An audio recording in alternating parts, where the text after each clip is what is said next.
अस्सलाम वालेकुम बेटा, welcome to Alham dynamic word class 10th computer science chapter number 4 हम लोग स्टार्ट करने लगे हैं बेटा। हम लोग प्रीवियस चैप्टर्स के अंदर कुछ कॉन्सेप्ट्स और कुछ स्ट्रक्चर्स को डिस्कस कर चुके हैं। अब एक नई चीज़ सीखने का वक्त आ गया बेटा। हम लोगों ने वेरिएबल्स का नाम बहुत पढ़ा बेटा। हमने पहले 3 चैप्टर्स के अंदर वेरिएबल्स को पढ़ा, उनको इस्तेमाल किया, उनकी टाइप्स डिस्कस की, न्यूमेरिक, स्ट्रिंग में क्या होता है, कितनी मेमोरी लेता है, क्या सिंबल है, ये सारी चीज़ें हम लोग डिस्कस कर चुके हुए हैं।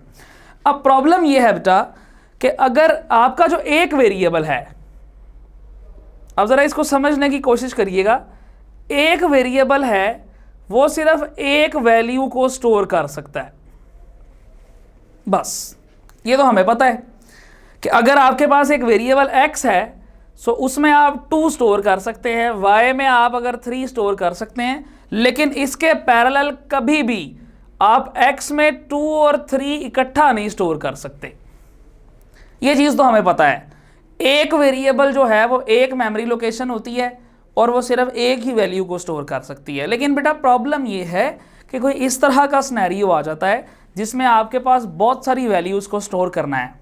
सो फिर क्या हम इतने सारे वेरिएबल्स को बनाएंगे कि अगर एक प्रोग्राम में कहा जाता है 500 स्टूडेंट्स हैं, उनके मार्क्स को स्टोर करें, सो क्या आप 500 वेरिएबल बनाएंगे 500 बच्चों के नंबर्स को स्टोर करने के लिए?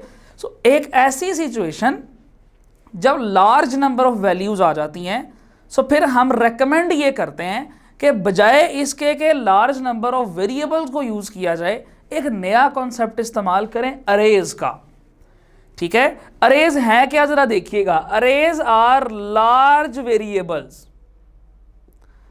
अरेज कुछ बड़े वेरिएबल्स होते हैं, अरेज कुछ बड़े वेरिएबल्स होते हैं, बड़े साइज के वेरिएबल्स होते हैं, दैट आर यूज्ड टू, अब उनका जरा काम चेक करें बेटा, that are used to store, जिनका काम स्टोर करना है क्या, डेटा ऑफ सेम टाइप। अब बेटा आपने इन वर्ड्स के ऊपर जरा ध्यान देना, ये कंडीशन लगा दी है उसने यहां पर कि अरेज जो हैं ये डेटा बहुत ज्यादा स्टोर तो कर सकते हैं, लेकिन सिर्फ बेटा सेम टाइप का, मुख्तलिफ टाइप का डेटा नहीं।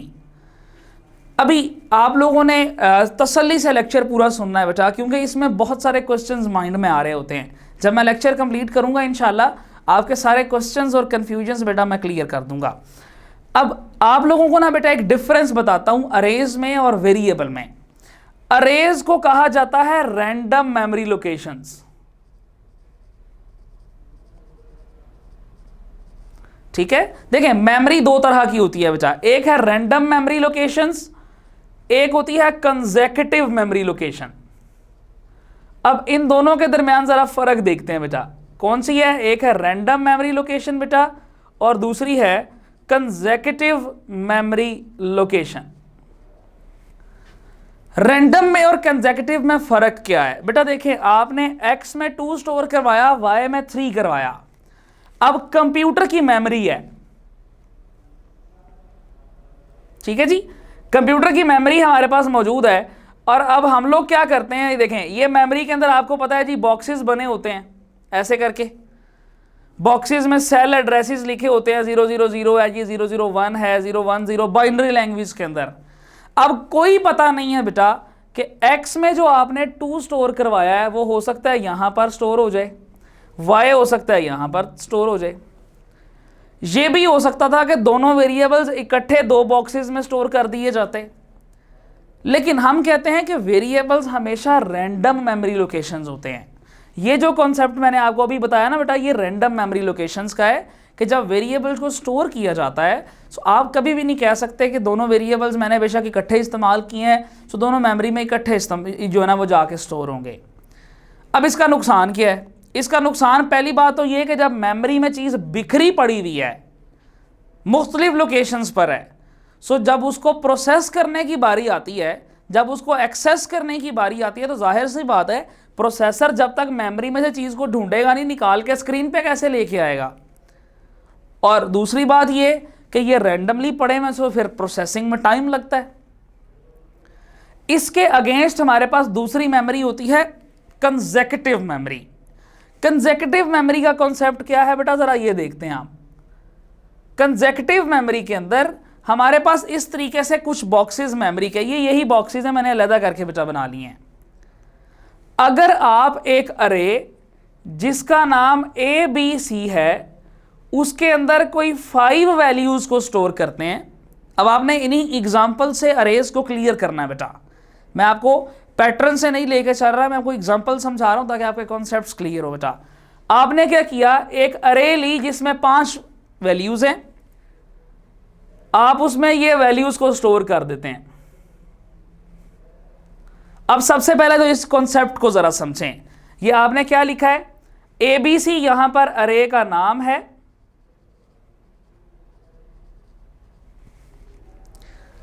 ब्रैकेट में उसका साइज लिखा हुआ है बेटा,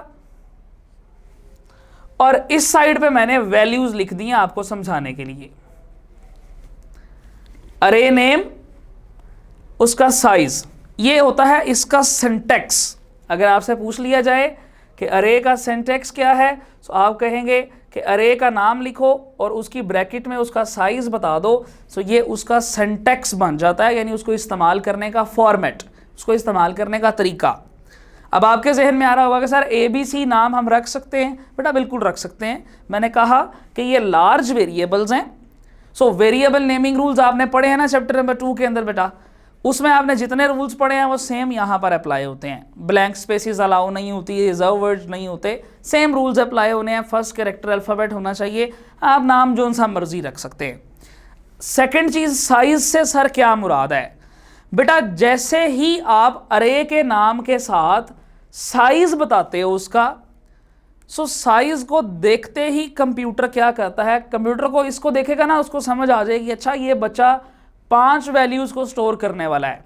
सो वो पहले ही मेमोरी के अंदर 1 2 3 4, हम इसको 5 कंप्लीट करते हैं ताकि ये हमारी एग्जांपल के साथ मैच करे।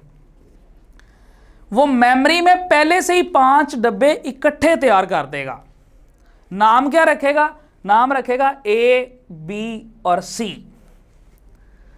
ठीक है, क्या फायदा हो रहा है देख रहे हैं कि यहां पर आपने रैंडमली स्टोर किया था तो रैंडमली एक्सेस कर रहे थे, यहां पर उसका साइज देखते ही अभी प्रोग्राम पूरा नहीं हुआ, प्रोग्राम रन नहीं हुआ, एग्जीक्यूट नहीं हुआ, लेकिन CPU पहले ही इतनी मेमोरी साथ साथ इकट्ठे बॉक्सेस रेडी कर रहा है, क्योंकि उसको पता चल गया है कि इस नाम की अरे के अंदर इतनी वैल्यूज को इस यूजर ने स्टोर करना है। अब अच्छा जी, आपने वैल्यूज स्टोर कर दी ये वाली, सो वैल्यूज उसमें जाके स्टोर हो जाती हैं 5 1 2 3 2, ले 5 1 2 3 2, ये साथ साथ स्टोर्ड हैं, इन्हें हम कहेंगे ये हमारी कंसेक्यूटिव मेमोरी लोकेशंस हैं। कंसेक्यूटिव मतलब साथ साथ, वेरिएबल्स थे रैंडमली स्टोर हो रहे थे, ये कंसेक्यूटिव हैं। अब इसमें एक चीज है बेटा, कॉन्सेप्ट ये है कि अगर मैं लिखता हूं प्रिंट ABC, ABC को मैंने प्रिंट कर दिया है, ABC में 5 वैल्यूज हैं, तो स्क्रीन के ऊपर तो फिर 5 की 5 वैल्यूज आ जाएंगी। लेकिन ये आपकी डिस्प्ले स्क्रीन है, इसके ऊपर क्या क्या आ जाएगा, 5 1 2 3 2, क्योंकि ABC में सारी वैल्यूज पड़ी हुई हैं। अब आप उसको प्रिंट करोगे तो जाहिर सी बात है सारी आ जाएंगी, लेकिन अब आप कहते हैं कि सर जब हमें वहां पर 2 की जरूरत पड़ती थी तो हम X को बुलाते थे, हम X को प्रिंट करते थे 2 आ जाता था, हमें 3 की जरूरत पड़ती थी हम Y को प्रिंट करते थे 3Y आ जाता था, 3 हाथ ले आता था। लेकिन यहां पर सर हमें अगर सिर्फ एक वैल्यू की जरूरत है जैसे कि 2, तो फिर आप तो उसको अरे को प्रिंट कर रहे हैं और अरे तो सारी की सारी वैल्यूज को इकट्ठी लेके आ रहा है। अब मुझे जरूरत ही एक वैल्यू का, तो सर फिर मैं क्या करूंगा। सो बेटा उसको सॉल्व करने के लिए यहां पर एड्रेसेस होते हैं 0 1 2 3 4, इन एड्रेसेस को कहा जाता है इंडेक्सेस। इन एड्रेसेस को बेटा क्या कहा जाएगा, इंडेक्सेस। इंडेक्सेस के बारे में आपने बात हमेशा याद रखनी है, इंडेक्स हमेशा स्टार्ट होते हैं, ऑलवेज स्टार्ट्स फ्रॉम 0, हमेशा 0 से स्टार्ट होते हैं बेटा। ठीक है, सो क्या समझ आया, समझ ये आया कि एक अरे जिसका साइज 5 है उसके इंडेक्सेस 0 से लेके 4 तक होंगे, 0 1 2 3 4। अगर एक अरे का साइज 500 होता तो 499 तक चले जाते। मेरी बात आप अंडरस्टैंड कर रहे हैं? क्यों? क्योंकि जब आप 0 से स्टार्ट करते हैं तो ऑब्वियसली बेटा फिर एक नंबर जो है वो कम हो जाता है ना, उसको हम ऐड अप कर लेते हैं। देखिए अगर आप कहते हैं कि आपके पास 10 साइज है अरे का, और बोर्ड में एमसीक्यू आ जाए कि एक अरे जिसका साइज 10 है उसमें इंडेक्सेस क्या होंगे, तो आप कहेंगे इंडेक्सेस होंगे 0 से लेकर 9 तक। ठीक है बेटा, अपने क्वेश्चन में वापस आते हैं कि सर आपने कहा था कि सारी अरे नहीं चाहिए, सिर्फ एक ही एलिमेंट चाहिए, तो फिर क्या करेंगे? तो बेटा मसला हमारा हल हो गया ना। आप अगर लिखते हैं प्रिंट अरे का नाम ABC, कौन सी वैल्यू चाहिए इसमें से? सर मुझे ये वाली वैल्यू चाहिए। ये किस लोकेशन पे है बेटा? थर्ड पे है। सो बेटा आप इसके साथ ब्रैकेट में थर्ड लिख दें। आउटपुट स्क्रीन पर सिर्फ थर्ड इंडेक्स वाली वैल्यू जो कि 1 है वो डिस्प्ले कर दी जाएगी। एक दफा रिवाइज करवा रहा हूं बेटा, एक दफा जरा दोबारा सुन लीजिए। कॉन्सेप्ट है अरेज का।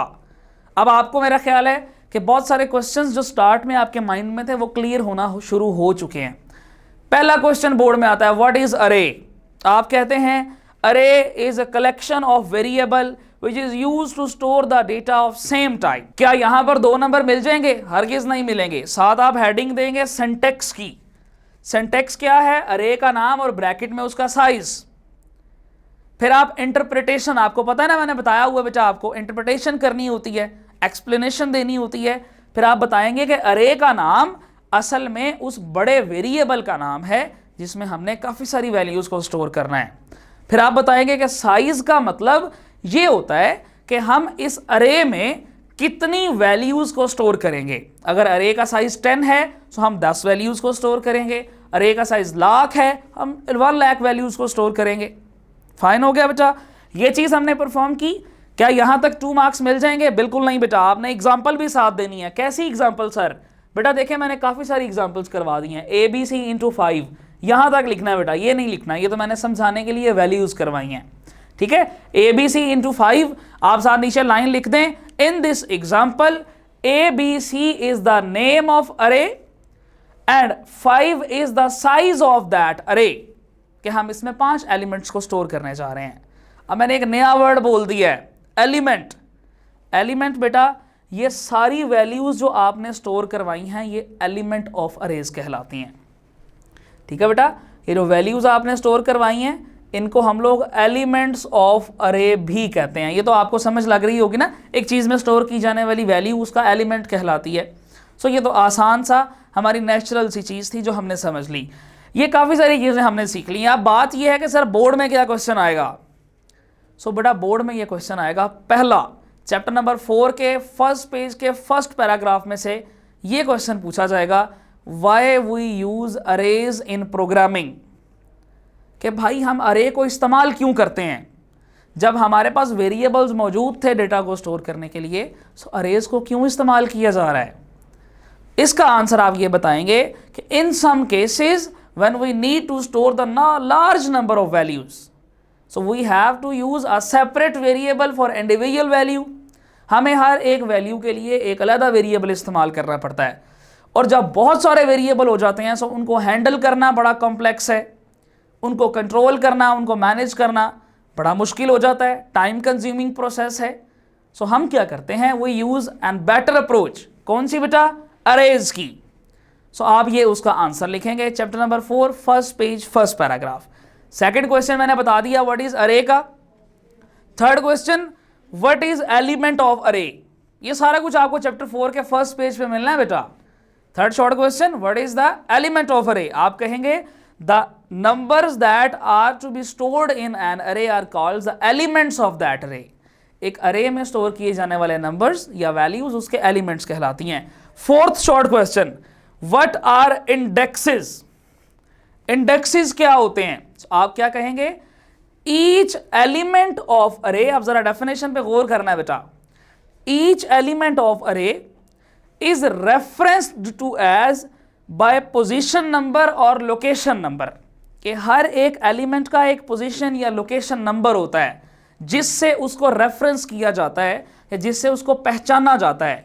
अगर आपसे पूछो बेटा आपका हाउस नंबर क्या है, सो आप कहेंगे सर मेरा हाउस नंबर ये है। सो एक्चुअली आप उस घर में रहने वाले एलिमेंट ऑफ दैट हाउस, और आपका हाउस नंबर उसका इंडेक्स कहलाएगा। इंडेक्स को ही बेटा पोजीशन नंबर, लोकेशन नंबर या सबस्क्रिप्ट भी कहा जाता है। सबस्क्रिप्ट का वर्ड आपने लाजमी याद रखना है, ठीक है जी। फोर्थ शॉर्ट क्वेश्चन बता दिया, इंडेक्सेस क्या होते हैं। एमसीक्यू क्या बताया, बाय डिफॉल्ट आपके इंडेक्सेस कहां से स्टार्ट होते हैं, जीरो से। मैंने लिखा है बेटा always starts from zero, indexes हमेशा जीरो से स्टार्ट किए जाते हैं। और लास्ट में आपको एक मैंने वर्ड बता दिया जो कि आपने बुक पे लिख लेना है। बुक के 4th चैप्टर के 1st पेज के सेंटर में लिखा है व्हाट इज एन अरे, आपने उसके बिल्कुल साथ लिख लेना है arrays are consecutive memory locations. ये कॉन्सेप्ट बुक में मौजूद नहीं है बेटा, लेकिन हमें पता होना चाहिए कि अरेज मेमोरी में हमेशा वैल्यूज को एक साथ स्टोर करवाती हैं। सो मैंने 5 शॉर्ट क्वेश्चन बेटा आपको आज परफॉर्म करवा दिए हैं। हमें अरेज का कॉन्सेप्ट समझ आ चुका कि जब कभी भी ज़्यादा वैल्यूज़ को स्टोर करने की ज़रूरत पड़ती है, सो बजाय इसके कि इतने सारे वेरिएबल्स यूज़ करके अपने आप को मुश्किल में डालें, हम एक अरे इस्तेमाल करते हैं जो कि होता बहुत बड़ा वेरिएबल है, लेकिन कंडीशन याद रखिएगा कि डेटा सिर्फ स्टोर करता है सेम टाइप का। अब सेम टाइप से क्या मुराद है, मैंने पहले भी आपको बताया बेटा कि अगर सारे इंटीजर्स हैं तो फिर स्टोर होंगे। अगर ऐसा होता ना 2, 3 और 2.1, सो ये तो फ्लोटिंग पॉइंट नंबर आ गया, ये अरेज फिर नंबर को स्टोर नहीं बेटा करेगी, ठीक है। अगर एक नंबर है, न्यूमेरिक डिजिट है, इंटीजर है, तो सारे इंटीजर्स, आपने चैप्टर नंबर 2 में टेबल पढ़ा है ना बेटा, 4 तरह के वैल्यूज हैं इंटीजर से, सिंगल प्रिसिजन, डबल प्रिसिजन और स्ट्रिंग। अगर एक स्ट्रिंग स्टोर कर रहे हो तो सारी स्ट्रिंग होंगी, एक इंटीजर है सो सारे इंटीजर्स होंगी। ये मतलब था सेम टाइप का, ठीक है बेटा। ये हमारा आज का लेक्चर था। नेक्स्ट लेक्चर के अंदर इंशाल्लाह हम लोग इसकी फिलिंग एंड प्रिंटिंग सीखेंगे कि इसमें कैसे वैल्यूज़ को इनपुट करवाया जाता है और कैसे स्क्रीन पर उसको शो करवाया जाता है बेटा। तब तक के लिए अपना ख्याल रखिएगा। अलहम्द डायनामिक वर्ल्ड से बेटा, अल्लाह हाफ़िज़।